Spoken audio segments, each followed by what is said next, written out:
La fille de l'exposition universelle raconte les aventures de Julie Petitclou, une toute jeune fille qui, depuis l'âge de 12 ans, aide sa maman, Madame Hortense, à faire tourner la boutique familiale. En fait de boutique, il s'agit plutôt d'une roulotte, puisque Madame Hortense est cartomancienne et lit l'avenir au peuple de Paris. À l'ouverture de l'exposition universelle de 1855, Madame Hortense et sa fille Julie décident d'établir leur roulotte à l'entrée de l'exposition pour amener le plus de chalands possible. Mais voilà, Julie, contrairement à sa maman, a un véritable don. Elle est capable de voir des secrets que les gens préféreraient voir cachés dans les placards, ce qui l'entraîne dans des aventures totalement rocambolesques.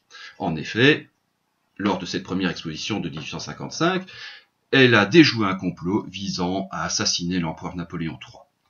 12 ans plus tard, en 1867, Julie est devenue une très belle jeune femme, et sa roulotte, ainsi que sa roulotte et toute sa famille, sont de nouveau installés devant le Champ de Mars pour l'exposition de 1867.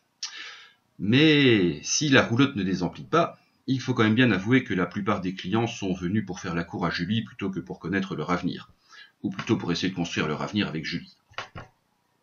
Ce qui n'empêche pas Julie de se retrouver à nouveau au cœur d'une intrigue qui va mêler la grande histoire, les fabuleuses inventions que l'on peut trouver à l'exposition universelle et une petite touche de romance.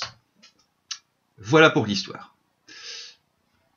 Cette histoire, née dans le cerveau de Jack Manini, m'a été proposée et nous avons décidé d'en faire une série d'albums qui vont chaque fois relater une des aventures de Julie, toujours en relation avec une exposition universelle ayant eu lieu à Paris. Il y en a eu 7, plus 2 expositions coloniales, ce qui fait pas mal d'albums à faire encore.